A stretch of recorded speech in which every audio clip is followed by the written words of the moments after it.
जय हिंद मेरे प्यारे विद्यार्थियों, मैं रंजित रंजन एजुकेशन संवाद पर फिर से आपका स्वागत करता हूं। तो चलते हैं क्वेश्चन की ओर। प्रतिशत पर आधारित मैं प्रश्न बता रहा था। प्रश्न कहता है कि एक विद्यार्थी जिसे 20% अंक प्राप्त करने होते हैं 30 अंकों से अनुत्तीर्ण होता है। 20% अंक प्राप्त करना है लेकिन 30 अंक के कारण वह फेल कर जाता है। सर, एक अन्य विद्यार्थी, एक दूसरा विद्यार्थी है जिसे 32% अंक प्राप्त होता है। उत्तीर्ण होने के लिए निर्धारित अंकों से 42 अंक अधिक प्राप्त कर लेता है। प्रश्न समझेंगे सर। दूसरा एक लड़का था जिसे 32% अंक प्राप्त हुआ, लेकिन जितना में उसे पास करना चाहिए था उससे उसने 42 अंक अधिक प्राप्त कर लिया। प्रश्न समझेंगे। यहाँ पर कहता है कि 20% अंक प्राप्त होता है लेकिन 30 से फेल कर जाता है। सर, यदि मैं 30 अंक इसमें जोड़ दूं तो ये पास कर जाता लड़का, क्योंकि 20% उसने प्राप्त किया और 30 अंकों से फेल हुआ।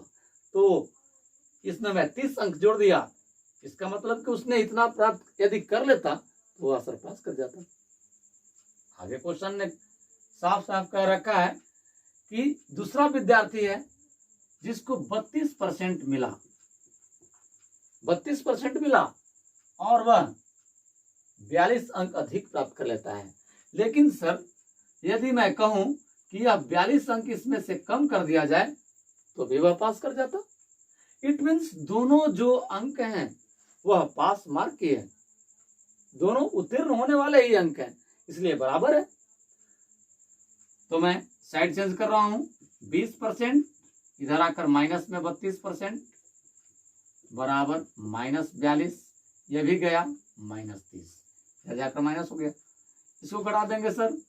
-12% -42 30, आप कहोगे 72,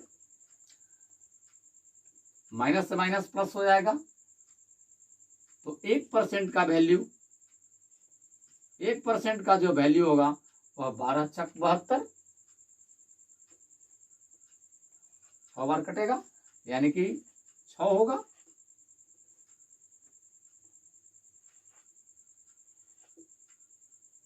एक % का वैल्यू 6 है, तो निर्धारित अंक जो है वह यानी पास करने वाला नहीं बल्कि पूर्णांक कितना रहा होगा तो 100% रहा होगा। यह इससे 100 गुना, तो यह भी इससे 100 गुना रहा होगा, यानी 600 इसका जो निर्धारित अंक होगा वह 600 रहा होगा। उम्मीद करते हैं समझ में। चलते हैं सर अगले क्वेश्चन की ओर। अगला क्वेश्चन का टाइप वही है, लेकिन सिर्फ मैंने डिजिट को चेंज किया है। बात वही है कि एक लड़का को 30% अंक प्राप्त होता है और 6 अंकों से वह अनुत्तीर्ण हो जाता है, फेल कर जाता है। लेकिन अन्य विद्यार्थी, दूसरा विद्यार्थी है एक जिसने 40% लाया और वह जो उत्तीर्ण होने के लिए जो निर्धारित अंक था उससे उसने 6 अंक ज्यादा ला लिया। तो बात तो वही है कि इस लड़का ने, यानी कि पहले जो लड़का था वो 30% लाया लेकिन 6 अंकों से वह अनुत्तीर्ण कर गया। लेकिन यदि वह 6 अंक इसमें ला लेता तो वह पास कर जाता। सीधी सी बात है। आगे उन्होंने कहा रखा है कि 40% दूसरा व्यक्ति लाया लेकिन वह जितना में पास करना चाहिए था उससे 6 अंक वह ज्यादा ला लिया। तो इसमें हम माइनस कर दें तो दोनों तो पास करने वाला ही अंक हुआ। परसेंटेज वाले को साइड चेंज किया, इधर आकर के वह माइनस हो गया 40% बराबर -6, इधर आकर के अभी -6 हो गया, यानी कि -10% बचा और ये -12 हुआ, क्योंकि माइनस माइनस प्लस, माइनस से माइनस कैंसिल हुआ, यानी 10% का वैल्यू 12 हुआ तो 100% इसका यह 10 गुना है तो यह भी इसका 10 गुना होगा, मतलब 12 दहा 120, यानी 120 उसका निर्धारित अंक रहा होगा। उम्मीद करते हैं समझ में आया होगा। तो चलते हैं अगले क्वेश्चन की ओर। सर, अगला क्वेश्चन आपका दे रखा है कि किसी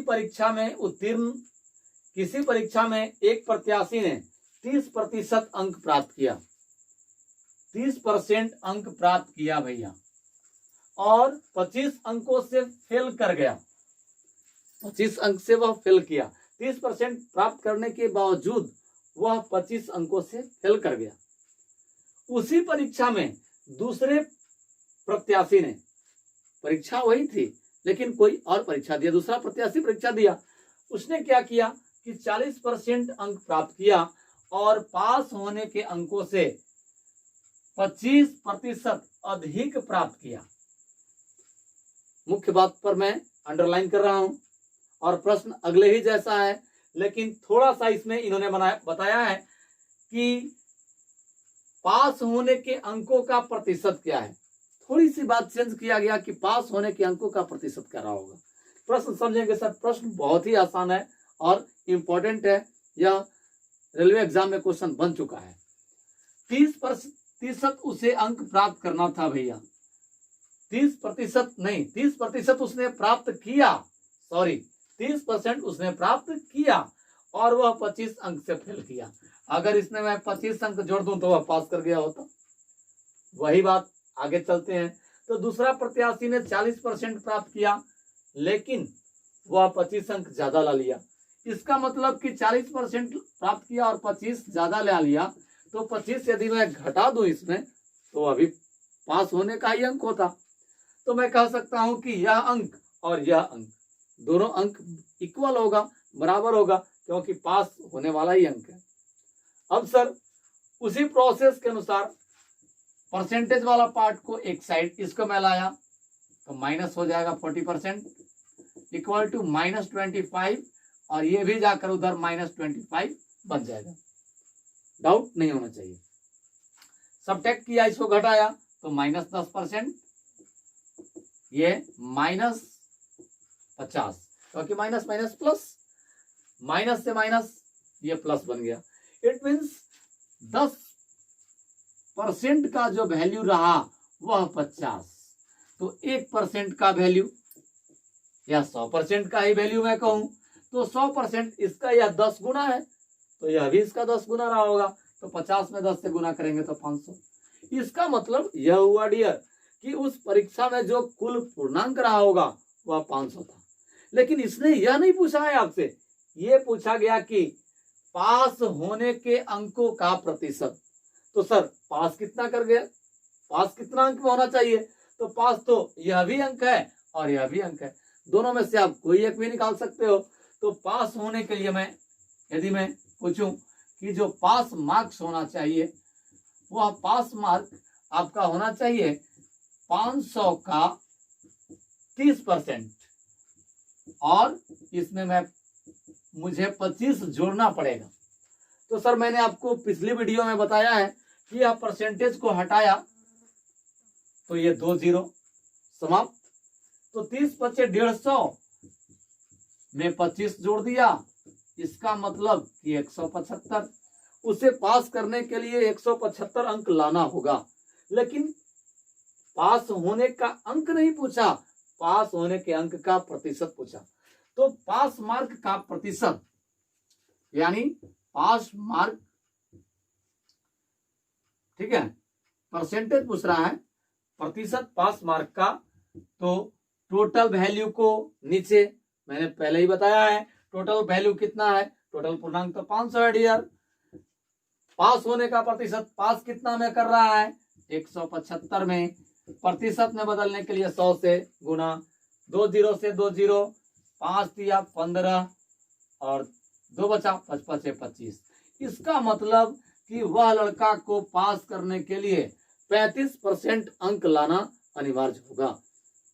उम्मीद करते हैं प्रश्न समझ में आ रहा होगा, और यदि आप हमारे चैनल पर पहली बार आए हैं तो चैनल को सब्सक्राइब कर लें ताकि सबसे पहले आप तक वीडियो पहुंच सके। तब तक के लिए जय हिंद।